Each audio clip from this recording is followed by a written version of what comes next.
We're here in Paulsboro, New Jersey. We're conducting a study of drinking water contamination with chemicals called PFAS, or per and polyfluoroalkyl substances. These are chemicals that have been found in drinking water in many locations around the country. Here in Paulsboro, the level of a particular type of PFAS, PFNA, has been found at levels that were higher than anywhere else in the world. That contamination pretty much ended back in 2016 when a very sophisticated water treatment plant was put in that removes 99% of the PFAS that was in the water. It also removes many other chemicals that were in the water. So currently, Paulsboro's water is very safe to drink in respect to these sort of chemicals. But these chemicals are called forever chemicals. They persist in the body for a long period of time, as well as persisting in the environment. They don't break down in the environment. We're doing this study in Paulsboro, New Jersey, which is down in Gloucester County, New Jersey. We have been here for several years before doing different studies, but this study is different in that we are spending more time here. We have an office location here, and we are doing a lot of work in the community, wanting to really let people know that we're here and we want to help them. The study that we're doing is we're looking at PFAS chemicals, PFAS.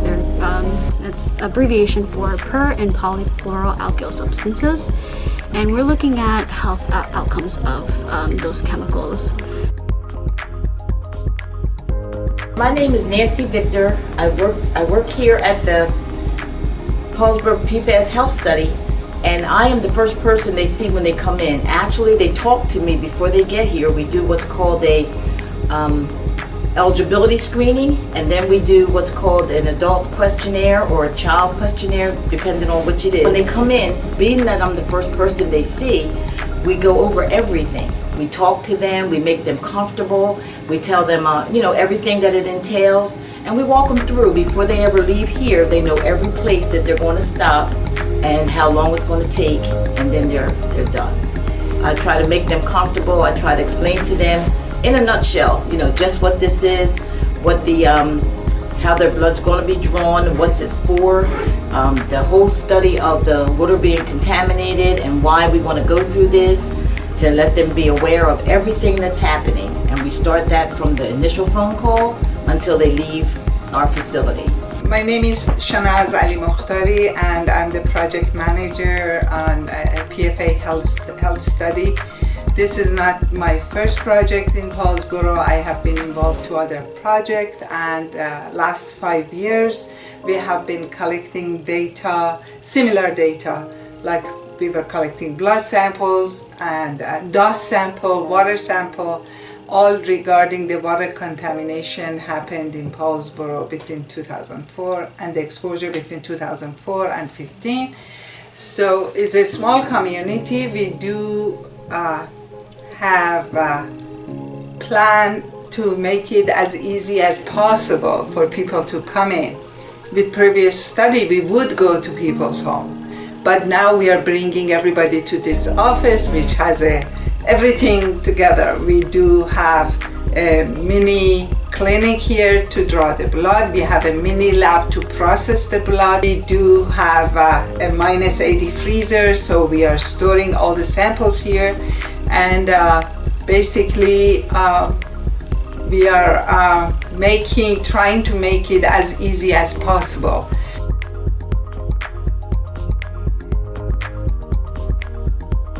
There's very little data available from human studies, mostly from animal studies. And the reason for we're doing this study across the country at 8 different sites, or one of those sites, is to get data from human exposure, human experience, which we don't have currently. So we can really better understand what the health effects are and at what levels of exposure there might be risk of these different health effects. I am the specimen processor here at the Rutgers PFAS Health Study in Paulsboro. One thing I do with participants is take them to our cubicle where we take the vitals. That includes blood pressure, height, weight, as well as waist and hip measurements. And this is the step that is done right before the blood draw with our phlebotomist. I've been working here, handling participants, doing questionnaires, body measurements, even aliquoting the blood in the lab in the back. And I've been doing this since July, fairly new.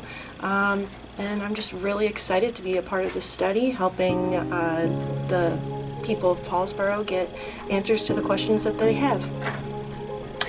My name is Carrie Butch. I'm the Community Engagement Coordinator for the Paulsboro Health Study, and we are very, very happy to be in Paulsboro to be doing this study. It's a very important study because everybody in Paulsboro who drank the water that had PFNAs in it will have the opportunity to get tested, and we'll find out where and if it impacted their health. Well, the study we're doing now is a study in human beings about the health effects. It's an epidemiological study in which we're going to be measuring PFAS levels in blood, which is an indicator of exposure because these chemicals stay in the body for such a long period of time. And then also measuring health effects by first an interview with people about their health history, and then doing other studies in the blood that can indicate some health conditions. And then also among children in the study, we're doing a neurobehavioral testing about some of the cognitive, memory, and other sort of psychological issues that might be associated with exposure to PFAS.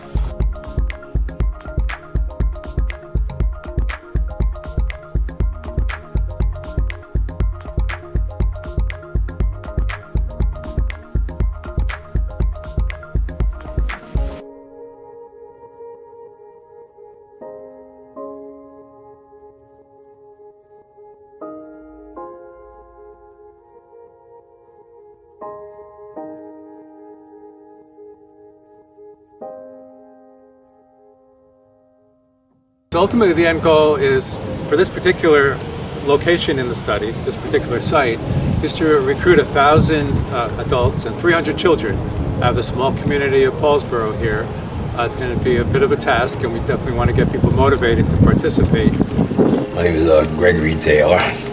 I've been in Paulsboro for about 35 years, and I learned about the water, actually drinking the water, and they had a problem with the towers or something there. They had put new ones in since then, but I think there's still problems. But they're not reaching out to the people in the community. Yes, the community. What's going on with the water as it's here? I think it's still a problem because they tell me drink bottled water, or you got to drink the water from your refrigerator. And if you get through that, you're still having problems with the water. I learned about the study through my dad. Like he said, like the water look like it's contaminated. You've been drinking bottles of water, and drinking water from the spigot and from the faucet, but it still come out like the water is still dirty and contaminated. It happened 10, 12 years ago, and Paulsboro has such a rapid turnover in residencies that the newer people in town, I don't think have any idea what the problem was. When it happened, it was a major deal. The company that caused the problem supplying bottled water to the town. They ended up paying for a new water treatment plant, which I believe there's another one being built now. I don't know, to replace or supplement the original one. It's just a matter of getting people on board to realize that there was a problem here, and it may still have residual effect.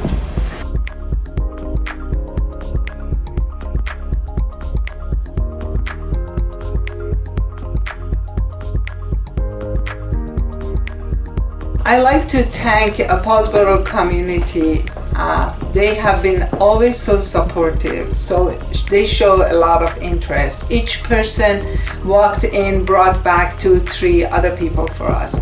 With previous study, we should have 1 person per household.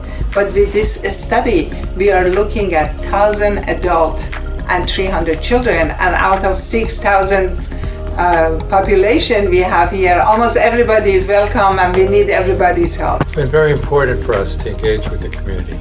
Paulsboro is a small community, about 6,000 in population, but it's also a very closely knit community.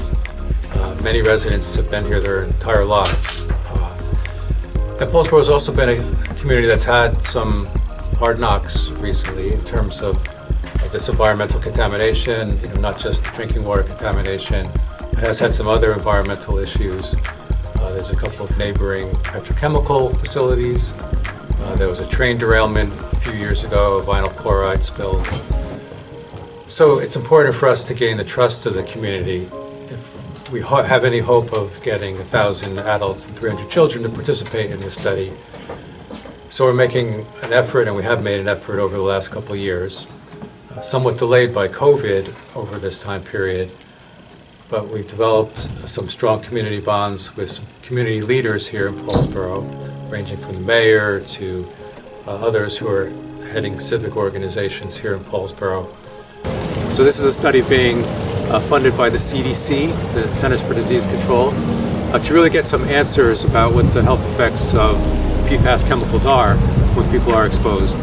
And again, there's millions of people across the country exposed to many of these different compounds. There's more than 5,000 or more different PFAS compounds, and a few of them have been found in the blood of almost everybody across the entire country and the world. We'll be here for a while recruiting people to be in the study, and looking forward to a lot of participation from the community here in Paulsboro.